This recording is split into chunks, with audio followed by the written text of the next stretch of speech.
Hey guys, welcome back to the Cast and Spear podcast. Today is the last episode with Big Jake Lord. You can find him on Instagram. He's a freshwater spearo based in Utah. Welcome back to the show, Jake. Hey, thanks, man. Thanks for having me. I'm excited. Perfect. So I want to cover regulation just so people know what they're getting themselves into so they don't get in trouble by Fish and Wildlife or whatever regulation entities are out there. What have you learned so far? Always have a fishing license. Have you seen guys not have one? Yeah, I have. So I've seen guys not have fishing licenses. I've always and as far as the regulations go, so there's certain lakes. So there's like the general, hey, you can spearfish in this lake, and then you have to look in the regulations what that, and then you go to like the where each lake has their own regulations. Like, I'd be like, hey, you can spearfish this, you can spearfish walleye, trout, carp in this lake. And then, but then you go to the actual proclamation of that certain lake. Be like, okay, you can shoot this, and this, but you can't shoot a walleye over, or you can only keep one walleye over 20 inches. So same thing. Like most of the rod and reel limits are going to be the same for spearfishing. I love when it becomes like a logistical math puzzle for regulations.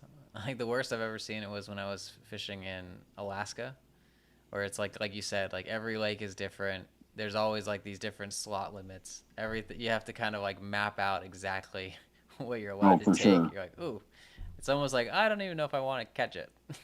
It's kind of a nightmare.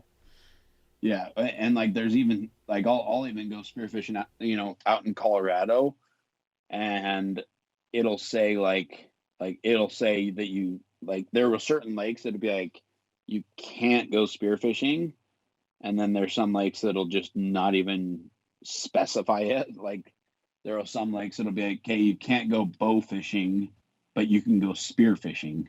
And I'm like, yeah, it's just like I'm like, well, it doesn't say I can't go spearfishing because I'm probably the first spearfisherman that you've talked to, and it's not even a thing. So they're like, yeah, it doesn't say it, so have fun. I know in another episode you said that you see the regulations leaning more towards favorable for spearfishermen. Like what exactly have you been seeing? Like just like especially in Utah, they've been willing to work with the spearfishermen, because it's not like I mean, dude, you will be, if I send you these, I'll send you these pictures, it'll blow your mind at going and shooting a lake trout and cutting its belly open, and we'll find multiple hooks in their stomach. Really? Because yep, because I mean, with fishing, they break off, they're just going to keep on swimming with either the hook in their stomach, or they'll eventually die. Where with spearfishing, it's very rare that you hit a fish and it comes off. And if it does come off, you're going to see it swimming, typically towards the surface, because it's about ready to die, and you just spear it again. But like I said, usually, I mean, it's very rare to shoot a fish and not land it. When you cut open those lake trout, were the hooks poking out of the stomach, or were they just inside the stomach? No, they're just inside the stomach.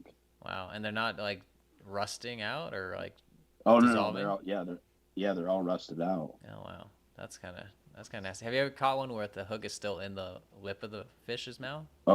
Oh yeah, I've actually been spearfishing during the winter time, and it's the fish will be wrapped around a log, trying to swim away, but it has a lure still in its mouth. And I'm like, geez, I just got a fish without spearing it. So, it's a 2-for-1 for me. Do you fish too? Did you keep the lure? Oh yeah. I mean, I don't fish, but almost everybody I know fishes. So I'll always bring back the lures for, I mean, I'll that's how I got into spearfishing, is going fly fishing, and my buddies just keep on losing tons of lure or flies on logs. And they're like, hey, Jake, you're dumb enough. You'll get in the water, you'll throw on a mask and snorkel just to get our flies. Cause flies aren't, I mean, you're a fly fisherman, flies aren't cheap.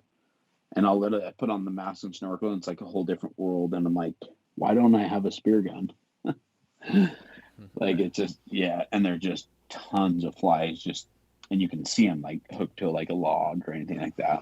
Yeah, absolutely. Are there any crazy laws that you've seen? Like you're just like, holy cow, how is that even a law? Yeah, I mean, kind of going back to like you can't use can you hear me?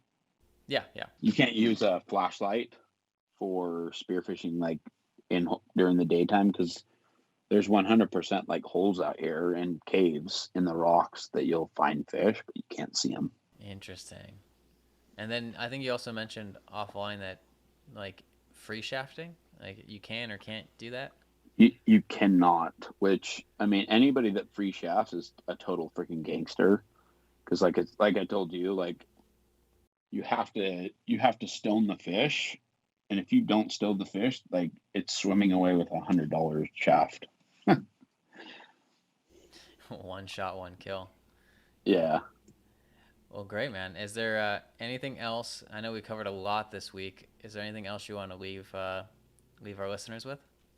Yeah, no, I mean, if you want to go spearfishing, either freshwater or saltwater, like I get a lot of people that talk about it and stop talking and just go and do it. Because this is my thing is like, what do you have to lose and what do you have to gain? You know, you don't have anything to lose, and you have such an awesome spearfishing community, either freshwater or saltwater, if you go out and do it.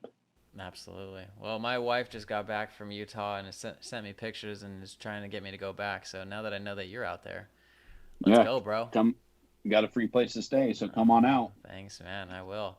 Thanks, guys, for listening in, and we'll see you on the next one. Thanks, Jake, for the week. Thanks. I appreciate it. Thanks for having me. Hey guys, one more thing before you go. You can subscribe to this podcast on Apple Podcasts, Spotify, and your favorite podcast app. And if you like the podcast, please consider rating it on Apple Podcasts and leaving a review. This helps other people find the show. Thanks.